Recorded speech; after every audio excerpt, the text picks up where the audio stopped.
यहाँ से 50% टैरिफ लगा दिया ट्रंप ने। देखिए, बहुत ही दुर्भाग्यपूर्ण है कि अमेरिका ने भारत पर 50% टैरिफ लगा दिया और जो आदरणीय प्रधानमंत्री मोदी जी गए थे अब की बार ट्रंप सरकार करने के लिए और कहते थे हमारे मित्र हैं, तो किस तरह से भारत के साथ किया, मोदी जी को इसका जवाब देना चाहिए। देशवासियों को इसका खामियाजा भुगतना पड़ेगा। आखिर ऑपरेशन सिंदूर में भी जिस तरह अमेरिकी राष्ट्रपति ट्रंप ने सीज फायर की घोषणा की और कहा कि हमारी मध्यस्थता में दोनों सीज फायर के तैयार हुए, तो अपमान हुआ था ना भारत सेना का। तो आदरणीय प्रधानमंत्री जी का केंद्र की सरकार का विदेश नीति पूरी तरह से फेल है, यही प्रतीत हो रहा है। राहुल गांधी कहते हैं कि अमित शाह जो बोल रहे हैं कि 50 साल बीजेपी राज करेगी, वोट चोरी के दम पे बोल रहे हैं। अभी तक तो बहुत उदाहरण ऐसे मिले जहां वोट चोरी करके ही सरकार में बीजेपी आई है। अब जो ये ताल ठोकते थे 400 पार, वोट चोरी करने के बाद भी 240 पर अटक गई।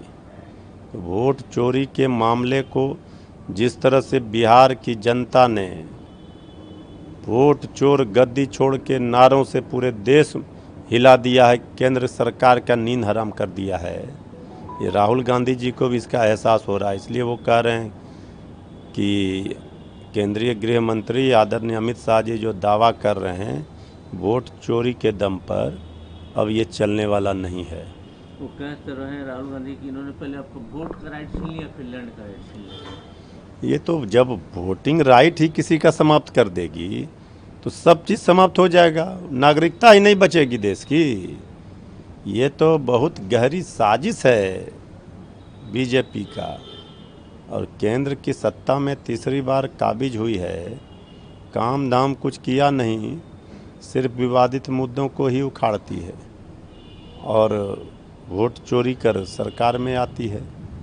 अब बिहार की जनता ने इनको पहचान लिया, एक एक वोट की रक्षा हर एक व्यक्ति करेगा, अपने वोट के अधिकार के लिए बिहार जान की बाजी लगाएगा।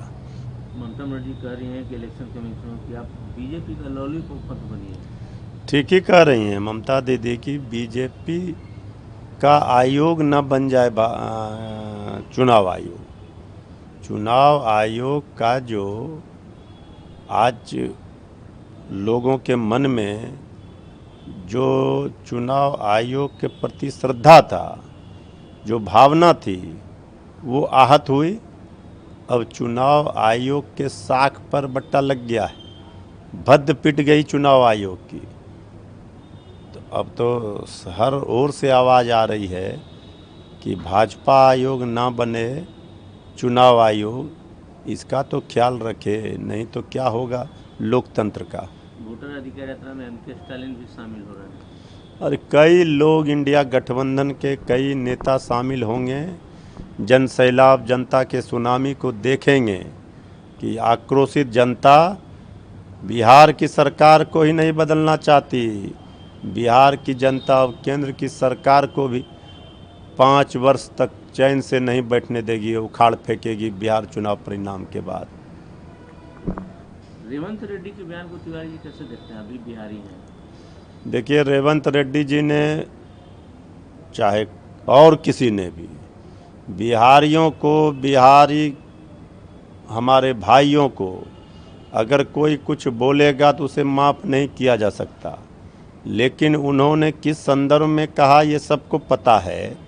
लेकिन हमारे आदरणीय प्रधानमंत्री मोदी जी ने पटना में, बिहार के राजधानी पटना के ऐतिहासिक गांधी मैदान में हमारे प्रदेश के मुख्यमंत्री आदरणीय श्री नीतीश कुमार जी के डीएनए पर सवाल खड़े किए थे।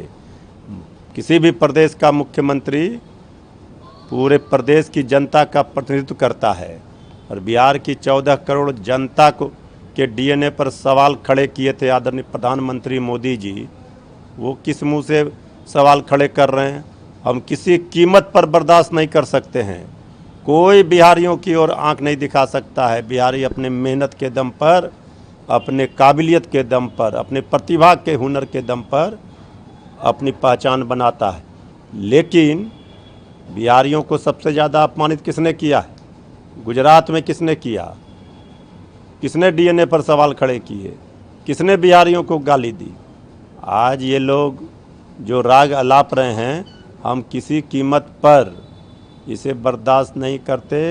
लेकिन सबसे पहले भाजपा को, आदरणीय प्रधानमंत्री मोदी जी को, जो डीएनए पर मुख्यमंत्री जी के सवाल खड़े किए थे, उसके लिए खेद प्रकट करना चाहिए। बीजेपी तो बोल रही है कि हवा पंचर हो गया आप लोग यात्रा का। बीजेपी क्या बोलेगी? बीजेपी का तो खेल ही खत्म कर दिया, बीजेपी को तो एक्सपोज कर दिया।